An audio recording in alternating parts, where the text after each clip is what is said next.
जय हिंद मेरे प्यारे दोस्तों, मैं आप सभी के सामने आज कक्षा 10 के इम्पोर्टेंट क्वेश्चन समांतर माध्य, जो टॉपिक आपका है समांतर माध्य। मैंने इसके पहले वाले वीडियो में सारे फार्मूले आपको बता दिया था कि किस आंकड़े के लिए कैसे फार्मूले की आवश्यकता होती है। इसी प्रकार मैं आज इस पर प्रैक्टिस कराऊंगा भरपूर। मैं गारंटी के साथ कहता हूं कि आप सबको माध्य निकालना आ जाएगा। जैसे यहाँ पर 7, 5, 6, 8, 4 का माध्य ज्ञात कीजिए, कह रहा है इसका माध्य ज्ञात कीजिए। अगर ये आपको आंकड़ा ऐसे दिया हो, आपका ये कौन सा आंकड़ा है, आवर्गीकृत आंकड़े के लिए मैं सीधी सी बात भाई फार्मूला क्या रखता हूँ, फार्मूला होता है समान यानी माध्य इज इक्वल, ठीक है। माध्य इज इक्वल फार्मूला होता है कुल संख्याओं का योग, कुल संख्याओं का योग, ठीक है। मैं कुल संख्याओं का योग बटे क्या करते हैं पूरी यानी बटे कुल संख्या, ठीक है।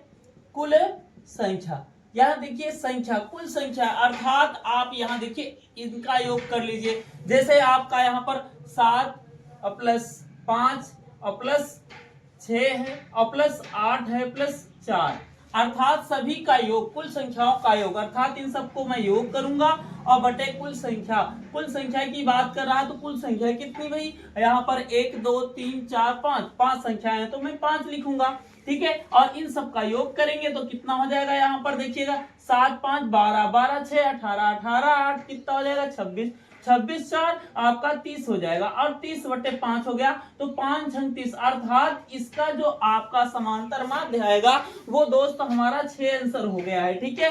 ये 6 आपका आंसर समांतर माध्य पहले वाले का आ गया अर्थात। और दूसरे वाले को निकालूं, कभी कभी होता है सर यहाँ पर 0 आ गया है, क्या 0 को मैं सम्मिलित कोई संख्या है इसको शामिल करूं या ना शामिल करूं, तो इनके भी माध्य निकालने के लिए मैं 0 को शामिल करूंगा। सेम वही आपका आवर्गीकृत आंकड़ा है तो मैं आवर्गीकृत आंकड़े के लिए यहां पर भी मैं समांतर माध्य का सूत्र जो लगाऊंगा वो आपका वही रहेगा। समांतर माध्य अगर निकालना चाहेंगे तो कुल संख्याओं का योग, यहां पर लिखूंगा क्या भाई, कुल संख्याओं का योग, ठीक है, संख्याओं का योग।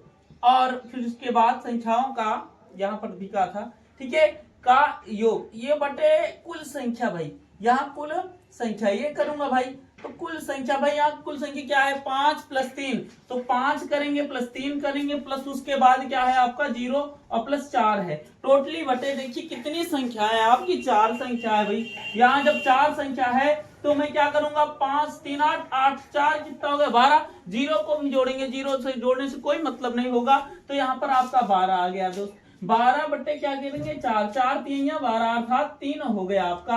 अब इसमें 3 आंसर आ गया इस तरीके से। फिर उसके बाद में नेक्स्ट चलते हैं हम अगले क्वेश्चन की ओर। अगला क्वेश्चन तीसरा नंबर, प्रथम 5 प्राकृतिक संख्या का माध्य ज्ञात कीजिए। जो प्रथम प्राकृतिक संख्या होती है भैया आपकी 1 है 2 है 3 है और 4 है और 5 है। तो यहाँ पर 1 से 5 तक जो संख्याएं होती है ये प्रथम प्राकृतिक 5 संख्याएं, ठीक है। अब इनमें इनका मैं समांतर माध्य ज्ञात करूंगा तो समांतर माध्य इज इक्वल जो होता है, ठीक है, समांतर माध्य इज इक्वल होगा जो आपका वो कुल संख्याओं का योग, मैं क्या लिखूंगा कुल संख्याओं का योग, ठीक है, कुल संख्याओं का योग बटे कुल संख्या, यही होगी भाई कुल संख्या। जब ये होगी तो मैं क्या करूंगा 1 है 2 है 3 है 4 है 5, इन सबको योग करूंगा 1 प्लस 2 प्लस 3 प्लस 4 प्लस 5 अपान क्या हो गया आपका, कितनी संख्या है टोटल आपके 5 संख्या है भाई। तो मैं 5 यहाँ 5 4 9 9 3 12 12 1 13 और 13 2 15, तो यहाँ 15 बटे आपका 5 हो गया भाई। 5 से मैं भाग दूंगा कितना आ जाएगा, समांतर माध्य 3 आ गया। अर्थात इनके प्रथम 5 प्राकृतिक संख्याओं के माध्य कितने होंगे 3 होंगे। फिर उसके बाद मैं यहां पर आ जाऊंगा नेक्स्ट वाला, कह रहा है 7 है फिर x प्लस 3 है फिर प्लस 2 है 10 है कामा 6, इनके माध्य 6 हैं तो x का मान ज्ञात कीजिए।